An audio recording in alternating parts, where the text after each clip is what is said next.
Co ešte chceš pýtať? Jak chcete? Po slovensky. No, počuješ ma dobre? Jo, paráda.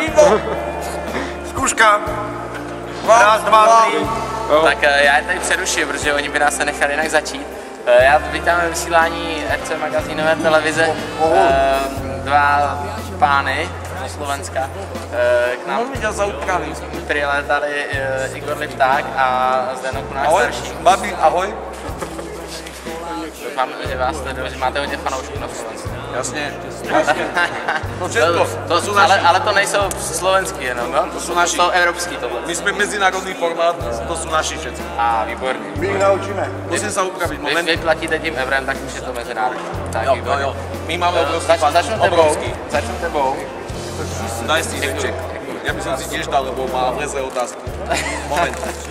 49. místo, Igore. Vynikajúce. Nikdy som tak dobre nedopadol na Európe, vynikajúce. Jo, Ale vždycky bývalo 150 ľudí, takže nikdy som sa nedostal. Ale šetriš, proste, že viac nedostaneš. Najvyšší čas ukončiť závodnú kariéru, lebo som teraz na výsledku. Áno.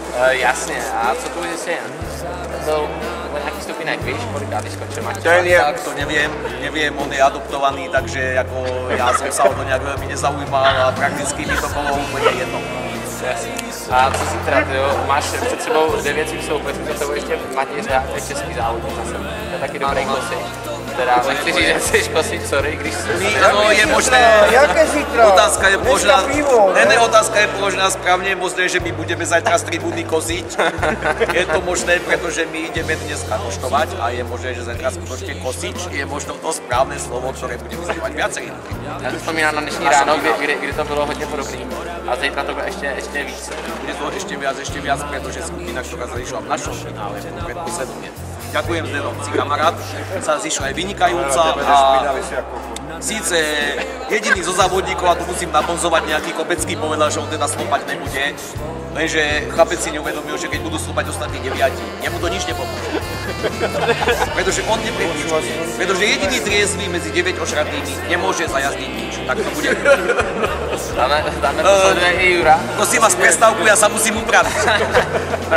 Právě máš na sobě X-ray ručník. Samozrejme. To je týmová strategie. Takto, jednak je to týmová stratégia, jednak by sme proste X-rayaci, ja to musím povedať otvorené, ja mám X-ray vytetované úplne všade, keby boli nejaké diváčky, chcete sa pozrieť. Tak díky Igore, dáme slovo i Zdenovi. Zdenko, ideš. I když vy jste hodně obaví řečník. Je to tvoje. Prosím tě, ty jsi hlavně vášnivý otec, který nenechá klidnýho jak syna, tak teda obecenstvo, když se náhodou něco nepovede, ale tentokrát, co jsem to říkal s Zdenou v rozhovoru, si nebyl příliš slyšet. Jsi spokojený, je to tak dobrý, že Zdeno jede tak super, že prostě ty nemusíš nic říkat skoro. Ty si to nepočul? A tak Ty si tu nebol? Ty si sa niekde zasieral? Párkrát ano, samozřejmě. Si to nesledoval? Ale znám tě i jako... Tá prvá rozjazda som išiel. No to vy. Ale ako svinia. Lebo on má tiež adoptovaného syna, je to prakticky tiež jedno, my sme tu spolu.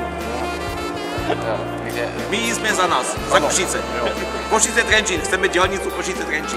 Chceme diaľnicu. Chceme diaľnicu, povedzte prosím tam, že chceme diaľnicu Košice Trenčín. Lebo my som Zdenovali zmiňovali, chceme tak ďaleko. Každopádně k výkonu tvýho syna jsi spokojený. Veľmi. Ja som tiež spokojný s výkonom jeho syna, nevidím problém. Strašne som spokojný. Oni jsou s ním spokojení. To si nečakal, koľko rokov si čakal, kým ťa takto poteší. 30 je strašne, 30 a viac. Áno. Možno. I my Češi jsme s ním spokojení, víš, on jezdí za nás, víš to. On jazdí za Čechy, áno, pretože s tým eurom on si vás tu vlastne kúpi, takže je to normálne, že jazdí za vás a Zdeno chceme diaľnicu Trenčín Košice, rozhodne. No, máme to, A myslím, máme to slúbené. Ja si myslím, že to Westinge bude takto pokračovať, že raz nám ju kúpi. Lebo on bude profesionál, on nám kúpi diaľnicu Trenčín Košice. Zdeno, ideš! Tak jo, tak pánové, díky, doufám, že si užijete večer, o toho nepochybuju. A zítra teda tě uslyšíme. Jasné, určite. Ďakujeme za rozhovor a keby náhodou vašu televíziu, chlapi, ešte by som chcel na záver podotknúť, keby náhodou vašu televíziu sledovali aj nejaké západné kultúry, ktoré sú na nejakej vyššej úrovni, tak my by sme so Zdenom chceli odkázať týmto kultúram za nás dvoch len jedno. Pomoc! Díky, ahoj. Ahoj.